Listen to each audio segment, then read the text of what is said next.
حسبتم ان تدخلوا الجنة ولما يأتكم مثل الذين خلوا من قبلكم مستهم البأساء والضراء وزلزلوا حتى يقول الرسول والذين آمنوا معه متى نصر الله اللہ اکبر الا ان نصر اللہ قریب۔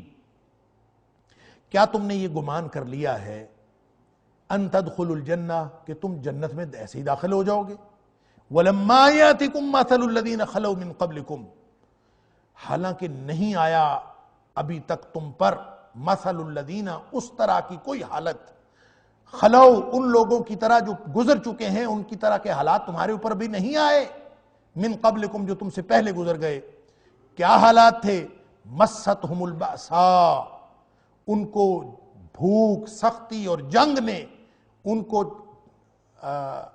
مبتلا کر لیا، اور مستہم ان کو چمٹ گئی، اللہ اکبر، والضراء اور تکلیف پہنچی، جسمانی تکلیف اور سختیاں، وزلزلوا جھنجھوڑ کر رکھ دیے گئے، حتیٰ یقول الرسول، ان کے رسول بھی یہ کہہ اٹھے، والذین آمنوا معہ جو ان کے ساتھ ایمان والے تھے، متی نصر اللہ، ان کی زبانوں سے یہ نکلا اللہ کی مدد کب آئے گی۔ اس قدر ابتلا میں، اس قدر مصیبتوں میں، اس قدر آزمائشوں میں اور تکلیفوں میں ڈالے گئے کہ وہ نبی بھی اور ان کے ساتھی اہل ایمان بھی یہ کہنے پر مجبور ہو گئے کہ اللہ کی مدد کب آئے گی۔ الا، خبردار ہو کے سنو، ان نصر اللہ قریب، بے شک اللہ کی جو مدد ہے وہ بہت قریب ہے۔ دیکھیں یہ بڑی جھنجھوڑ کر رکھ دینے والی آیت ہے۔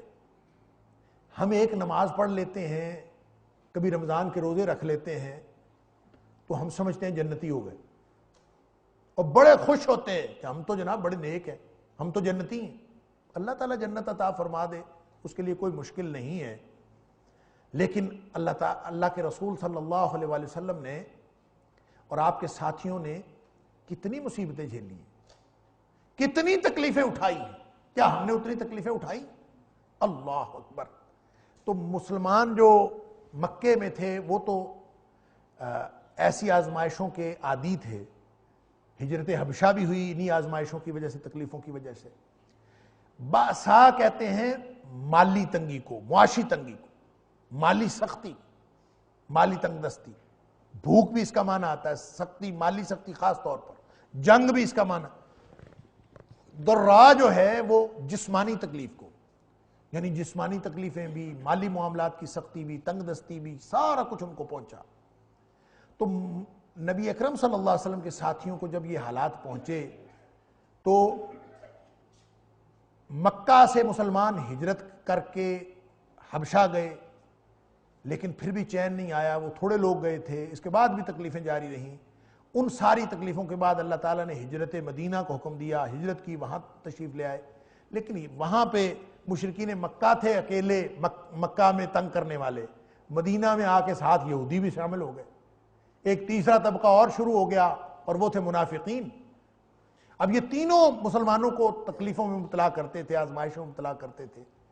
تو حدیث کے اندر آتا ہے کہ جو انصار تھے خاص طور پر، وہ ان تکلیفوں سے بہت جلد تنگ آ گئے، اور انہوں نے نبی کریم صلی اللہ علیہ وآلہ وسلم سے کہا کہ اللہ کے رسول صلی اللہ علیہ وسلم تنگیاں بہت ہیں، مصیبتیں بہت ہیں، اور ہماری تکلیفیں بہت ہیں۔ تو اللہ تعالیٰ نے یہ آیت نازل فرمائی، یعنی مدینہ کے جو انصار تھے ان کی اس شکایت پر کہ ہمیں تکلیفیں بہت ہیں، تو اللہ تعالیٰ نے یہ آیت نازل فرمائی کہ تمہارا کیا خیال ہے کہ بس نبی کریم صلی اللہ علیہ وسلم پر ایمان کا دعویٰ کر کے اور چند نمازیں پڑھ کے اور 4 دن نیکیاں کر کے تم جنت میں چلے جاؤ؟ تمہارا کیا خیال؟ ابھی تو تمہارے اوپر سختیاں آنی، آزمائش ہوگی، آزمائش شرط ہے، اللہ تعالیٰ آزماتا ہے۔ وَلَنَبْلُوَنَّكُمْ بِشَيْءٍ مِّنَ الْخَوْفِ وَالْجُوعِ وَنَقْصٍ مِّنَ الْأَمْوَالِ وَالْأَنفُسِ وَالثَّمَرَاتِ، یقیناً ہم آزمائش کرتے ہیں، یہ سوال ہی پیدا نہیں ہوتا کہ آزمائش نہ ہو۔ جس نے ایمان کا دعویٰ کیا ہو اس کی آزمائش تو ہوگی، اللہ تعالیٰ جانچے کا تو صحیح پڑتال تو کرے گا کہ مومن ہے کہ نہیں مومن۔ ہمارے ہاں تو سارے ہی مومن ہیں نا اللہ کے فضل سے، ہمارے ہاں تو فرق ہی نہیں پڑتا، کچھ نہیں پتا چلتا کون مومن کون نہیں مومن۔ اللہ اکبر، اللہ اکبر۔ پتہ اس وقت چلتا ہے جب آزمائش پڑتی ہے، مصیبت پڑتی ہے، اس وقت پتہ چلتا ہے کون مومن ہے اور کون مومن نہیں۔ عام حالات میں تو سارے ہی مومن۔ ماہرین نفسیات کہتے ہیں کہ یہ سارے نارمل نظر آنے والے انسان سارے نارمل نہیں ہوتے، ان میں سے 80% ایب نارمل ہوتے ہیں، لیکن ایب نارمل نظر نہیں آتے، سارے نارمل نظر آتے ہیں۔ وجہ کیا ہے؟ وجہ یہ ہے کہ ہم سارے نارمل حالات میں زندگی گزار رہے ہوتے ہیں۔ نارمل حالات میں زندگی گزارتے ہوئے ایب نارمل اور نارمل کا فرق نہیں پتہ چلتا۔ یہ فرق اس وقت پتہ چلتا ہے جب حالات نارمل نہ رہے، حالات نارمل نہ ہو، پھر پتہ چلتا ہے کون نارمل ہے کون ایب نارمل ہے۔ کوئی مصیبت پڑ جائے، کوئی خصوصی قسم کی تنگی آ جائے، کوئی حالات خراب ہو جائیں، پھر پتہ چلتا ہے کیا کرنا ہے کیا نہیں کرنا۔ وہاں پہ اللہ تعالیٰ کسی کی عقل سلامت رکھتا۔ ایسا ہی ایمان کا معاملہ ہے کہ عام حالات میں تو ہم سارے ہی مومن ہیں، پتہ اس وقت چلے گا جب سختی آئے گی، اب مومن کون ہے اور کون نہیں۔ وَلَنَبْلُوَنَّكُمْ بِشَيْءٍ مِّنَ الْخَوْفِ وَالْجُوعِ وَنَقْصٍ مِّنَ الْأَمْوَالِ وَالْأَنفُسِ وَالثَّمَرَاتِ، یقیناً ہم تمہیں آزمائیں گے، خوف دے کر، بھوک دے کر، اور تمہیں مالوں میں کمی کر کے، جانوں میں کمی کر ہم آزمائیں۔ وَبَشِّرِ الصَّابِرِينَ، جو ان میں سے اس امتحان میں پاس ہوگا ان کے لیے خوشخبری ہے۔ تو یہاں پہ فرمایا وہی مضمون ہے، ام حسبتم، کیا تم نے یہ گمان کر لیا ان تدخلوا الجنہ، ایسے ہی جنت مل جائے گی؟ اللہ اکبر، یہ شہادت گہ الفت میں قدم رکھنا ہے۔ لوگ آسان سمجھتے ہیں مسلمان ہونا۔ جب آدمی کہہ دیتا ہے کہ میں مسلمان ہوں، انی من المسلمین، جب آدمی کہتا ہے تو اس کے اوپر تو آزمائشوں کے پہاڑ ٹوٹ پڑتے ہیں۔ اللہ اکبر، جب آدمی کہہ دے کہ میں مسلمان ہوں، اللہ، وہ کیا کہا اقبال نے کہ چمی گوئم مسلمانم بلرزم، جب میں کہتا ہوں نا میں مسلمان ہوں تو میں لرز جاتا ہوں کہ دانم مشکلات لا الہ رہا، کہ مجھے معلوم ہے کہ لا الہ الا اللہ کہنے سے مشکلات کس طرح کی پڑتی ہیں، تو میں مسلمان ہونے سے لرز جاتا ہوں۔ تو یہ واقعی ایسی بات ہے، لیکن مدینہ کے انصاریوں کا خیال تھا کہ یہ مشکلات ہمیں نہیں آنی چاہیے۔ اللہ اکبر، یا پھر ہمارا بھی خیال ہے کہ یہ مشکلات نہیں آنی چاہیے۔ نبی اکرم صلی اللہ علیہ وسلم نے فرمایا ہر نبی کو آزمایا گیا، ہر نبی پر مشکلات آئیں، لیکن جتنی مشکلات میرے اوپر آئی ہیں وہ کسی کے اوپر نہیں آئی۔ یعنی جتنا بڑا درجہ اتنی بڑی مشکلات، اتنی بڑی آزمائشیں نبی اکرم صلی اللہ علیہ وسلم پر بھی آئی ہیں، آزمائشیں صحابہ کرام پر آزمائشیں آئیں۔ لہذا جنت تو ایسے نہیں ملے گی، جنت کے لیے تو کرنا پڑے۔ یہ اصل میں حوصلے کی آیت ہے، سخت تو ہے، یہ حوصلے کی ہے کہ تم سے پہلے لوگوں کو تو اتنی تکلیفیں آئیں۔ اللہ اکبر، حضرت خباب بن ارت کا نام سنا ہے آپ نے؟ ابتدائی مسلمانوں میں سے تھے مکے کے اندر، اور اس وقت انتہا درجے کی مسلمانوں کو تکلیفیں، مدینہ میں آ کے تو انصار کو اصل میں مکے کی تکلیفیں معلوم نہیں تھی نا، اس لیے انہوں نے یہاں شکایت کی۔ جن لوگوں نے مکے کی تکلیفیں جھیلی ہوئی تھی مہاجرین نے، ان کو مدینے کی تکلیفیں ہی نہیں لگی، ان کو تو وہاں کی آزمائشیں نہیں لگی۔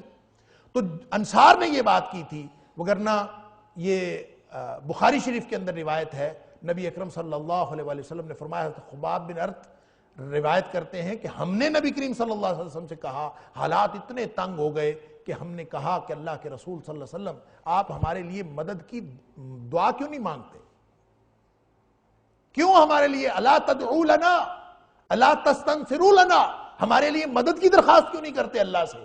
ہمارے لیے دعا کیوں نہیں مانگتے کہ ہمارے لیے اللہ کی مدد آ جائے، ہم بچ جائیں، اتنے مظالم۔ اللہ اکبر، تو نبی اکرم صلی اللہ علیہ وسلم نے فرمایا کہ تم پہلے لوگوں پر نگاہ رکھو، جو تم سے پہلے لوگ گزرے ہیں ان کے حالات کا جائزہ لو۔ اللہ اکبر، فرمایا وہاں ایک آدمی کو پکڑا جاتا تھا، فیوخذ الرجل، ایک آدمی کو پکڑا جاتا تھا، فیحفر فی الارض، زمین میں گڑھا کھودا جاتا تھا، اللہ اکبر، اور اس کو زمین میں گاڑ دیا جاتا تھا، اور پھر فیجاء المنشار، پھر آرا لایا جاتا تھا، فیوضع علی راسہ، اس کے سر کے اوپر رکھ دیا جاتا تھا آرا، پھر اس کو چیر کے فیجعل نصفین، اس کا جسم جو ہے وہ چیر کے آدھا آدھا کر دیا جاتا تھا۔ اللہ اکبر، پھر فرمایا وَيُنْشَطُ بِمِنْشَاطِ الْحَدِيدِ، ان کو لوہے کی کنگھیوں سے چیرا جاتا تھا ان کے جسم کے اوپر۔ اللہ اکبر،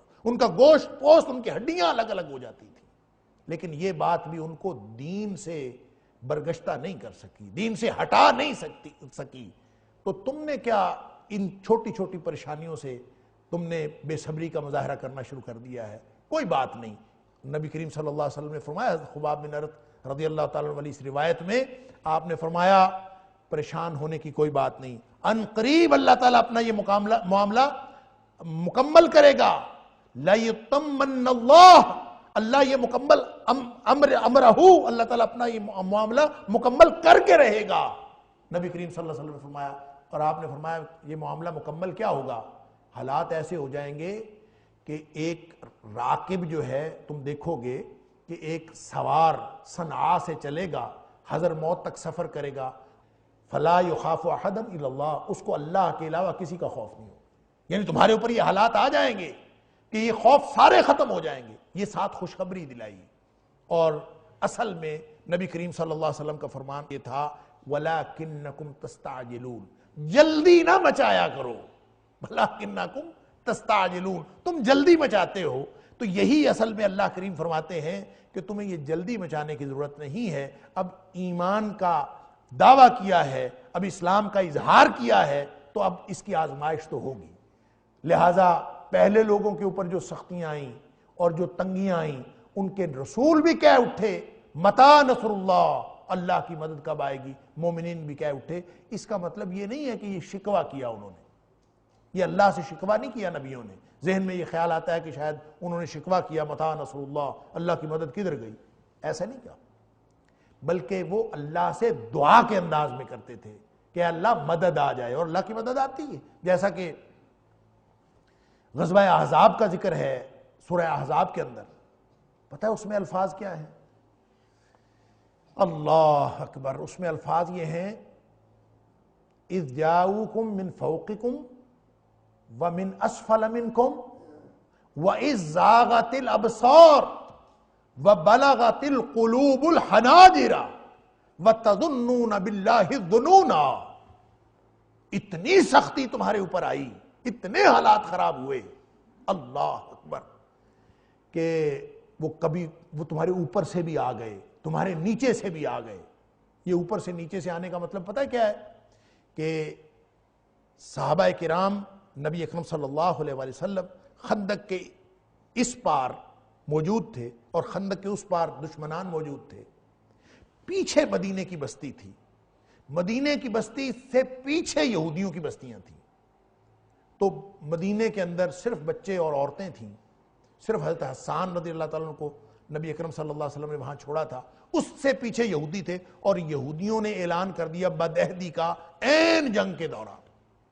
اب مسلمان بھوکے، کئی دنوں کے فاقے مسلمانوں کے اوپر، سردی کا شدید موسم، وہاں خندق کے کنارے بیٹھے ہوئے، اور اتنا بڑا دشمن جو ہے وہ سامنے، اللہ اکبر، اور پیچھے سے پتا چلا کہ انہوں نے یہودیوں نے بدعہدی کا اعلان کر دیا ہے۔ اب عورتیں اور بچے جو پیچھے تھے وہ تو سارے کے سارے غیر محفوظ ہو گئے۔ مسلمان ادھر جائیں اپنے بچوں کی حفاظت کرنے کے لیے یا ادھر رہیں، کیا کریں؟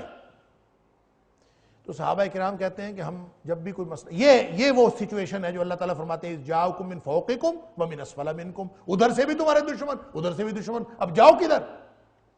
تو یہ وہ موقع ہے کہ صحابہ کرام کہتے ہیں کہ ہمیں کوئی بھی مشکل پیش آتی تھی تو ہم نبی اکرم صلی اللہ علیہ وسلم کے پاس چلے جاتے تھے، آپ کو جا کے ہم کوئی بھی اپنی مشکل بتاتے تھے، آپ اس کے جواب میں کوئی ایسی بات ارشاد فرما دیتے تھے ہمیشہ کہ ہماری تسلی ہو جاتی تھی۔ لیکن اس دفعہ جب جا کے صحابہ کرام نے بتایا کہ اللہ کے رسول صلی اللہ علیہ وسلم یہودیوں نے بدعہدی کا اعلان کر دیا، ان کے ساتھ معاہدہ تھا، انہوں نے معاہدہ توڑ دیا، اب کیا کریں؟ تو صحابہ کرام کہتے ہیں کہ نبی اکرم صلی اللہ علیہ وآلہ وسلم نے کچھ بھی نہیں فرمایا، آپ خاموش رہے، بلکہ آپ نے خاموشی سے آپ لیٹ گئے اور اپنی چادر جو تھی اپنے چہرے مبارک کے اوپر کر لی۔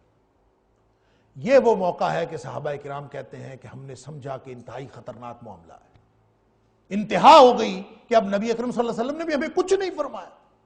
ان کا نہ فرمانا ہمارے لیے اس بات کا باعث بنا جس کو قرآن نے کہا ہے وَإِذْ زَاغَتِ الْأَبْصَارُ وَبَلَغَتِ الْقُلُوبُ الْحَنَاجِرَ، کہ ہماری آنکھیں پتھرا گئیں اور ہمارے کلیجے منہ کو آنے لگے کہ ہمارے ساتھ کیا بنے گا۔ وَتَظُنُّونَ بِاللَّهِ الظُّنُونَ، تم تو اللہ کے بارے میں عجیب و غریب گمان کرنے لگے کہ اب پتہ نہیں ہونے کیا والا ہے۔ حالانکہ جب اہل ایمان پر یہ اس طرح کے واقعات آتے ہیں اور اس طرح کی واقعات پیش آتے ہیں اور اس طرح کی حالات آتے ہیں تو وہ تو اللہ کے وعدے پورے ہونے کا وقت ہوتا ہے، اسی وقت تو اللہ کے وعدے پورے ہوتے ہیں۔ پھر اللہ کی مدد آئی، اللہ تعالیٰ نے یہودیوں کی طرف سے بھی امان اور امن عطا فرما دیا، اور اللہ تعالیٰ نے اس کی طرف سے بھی حفاظت، جو جتنے دشمن تھے یہ بھی سارے دفع ہو گئے، اور اللہ تعالیٰ نے دونوں طرف سے ایسی مدد فرمائی۔ وہ سارے واقعات آپ پڑھ سکتے ہیں کہ اللہ تعالیٰ نے مسلمانوں کو، اہل ایمان کو دونوں طرف سے محفوظ رکھا۔ اللہ تعالیٰ مجھے اور آپ کو قرآن سمجھنے اور عمل کرنے کی توفیق عطا فرمائے۔ وآخر دعوانا ان الحمد للہ رب العالمین۔